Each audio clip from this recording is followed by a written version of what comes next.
যদি আমি জেলের বাইরে থাকতাম তাহলে আবু সাইদের মতো অবশ্যই আমি বুক পেতে দিতাম, কিন্তু হাসিনার কাছে আমি মাথা নত করতাম না, স্বৈরাচারের কাছে কোনোদিনও মাথা নত করতাম না। গত 16 বছর আপনারা জানেন যে একটি ফ্যাসিবাদী খুনি হাসিনার সরকার থাকা অবস্থায় ছাত্রলীগের সন্ত্রাসীরা সারা বাংলাদেশে যেভাবে ত্রাসের রাজত্ব কায়েম করেছিল, ঢাকা বিশ্ববিদ্যালয়ে সে একই অবস্থায় ছিল। সেখানে আমরা যারা বিরোধী দলীয় রাজনীতি করতাম, আমাদের জন্য খুব একটা বেশি আসা যাওয়া করাটা হতো না, স্বাভাবিকভাবে হতো না। যদি কোনো কারণে আসতেও হতো, আমরা এক প্রকার যুদ্ধের প্রস্তুতি নিয়ে আসতাম যে এখানে আসলে ছাত্রলীগের সন্ত্রাসীদের হামলা হতে পারে, যে তার প্রতিক্রিয়া বা তার জন্য আমরা কি করতে পারি সেই প্রস্তুতি নিয়ে আসতাম। তো যাই হোক, আজকে 5ই আগস্টের পর আমি দুঃখিত। আসলে প্রথমে আমার এটি বলা উচিত ছিল।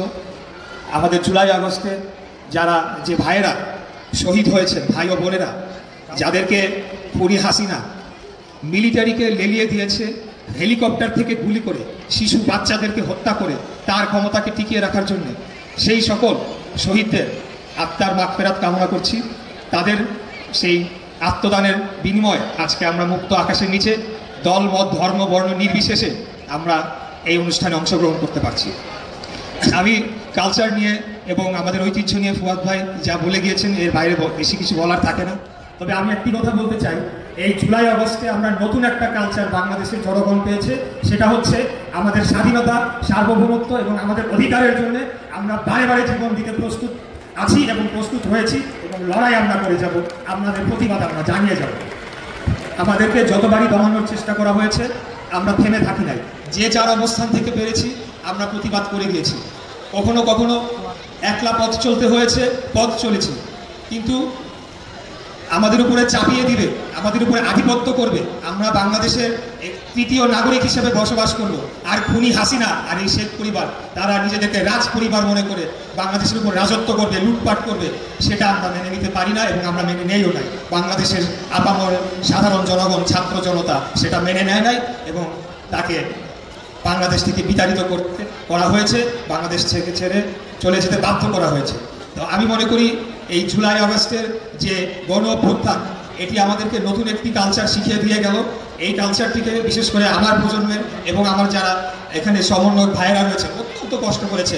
আমার একটা আফসোস থেকেই যায় যে ওই সময়টা আমি জেলে ছিলাম, এপ্রিল মাসে আমি জেলে যাই, অগাস্টের 6 তারিখে ছাড়া পাই।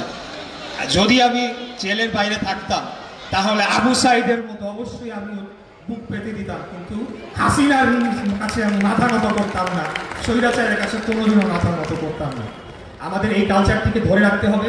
আমি বলবো যে আমাদের রাজনৈতিক মত পার্থক্য থাকবে, এটাই গণতন্ত্রের সৌন্দর্য, যে এখানে বিভিন্ন দল থাকবে, বহু দল থাকবে, আমাদের বহু মত থাকবে, মত পার্থক্য থাকবে, আমাদের মধ্যে তর্ক বিতর্ক হবে, কিন্তু বাংলাদেশের স্বাধীনতা, সার্বভৌমত্ব, জনগণের ভোটাধিকার এবং গণতন্ত্রের প্রশ্নে আমরা সকলে যাতে এক এবং ঐক্যবদ্ধ থাকি, এই কালচারটিকে আমরা ধরে রাখতে চাই।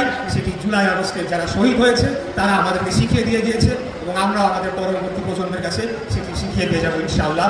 বাংলাদেশকে কেউ দাবিয়ে রাখতে পারবে না এবং আমাদের পার্শ্ববর্তী রাষ্ট্র ভারত যেভাবে আমাদের উপরে আধিপত্য করে বসেছিল এবং তাদের চাপিয়ে দেওয়া কালচার আমাদের বাংলাদেশের কালচারকে ধ্বংস করে তাদেরটাকে এখানে প্রতিষ্ঠিত করেছিল এবং সেখানে বাংলাদেশের তাদের কিছু দোসররাও সেখানে জড়িত ছিল, সেটি সফল হয় না। আমরা বাংলাদেশের মানুষ, আমরা আমাদের নিজেদের মতো করে চলবো, আমাদের নিজস্ব সংস্কৃতি রয়েছে, সেটিকে আমরা আপহোল্ড করব এবং আমি বিশ্বাস করি এই বিষয়ে যদি আমরা ঐক্যবদ্ধ থাকি, আগামী দিনে দক্ষিণ পূর্ব এশিয়ায় বাংলাদেশ অন্যতম শক্তিশালী একটি রাষ্ট্রে পরিণত হবে এবং সেটি সামরিক দিক থেকেও হবে, অর্থনৈতিক দিক থেকেও হবে। এই ভারত বলেন বা অন্যান্য যে কোনো আধিপত্যবাদ আমাদের দিকে চোখ তুলে তাকাতে পারবে না। আমরা সেই লক্ষ্যে বাংলাদেশকে এগিয়ে নিয়ে যেতে চাই।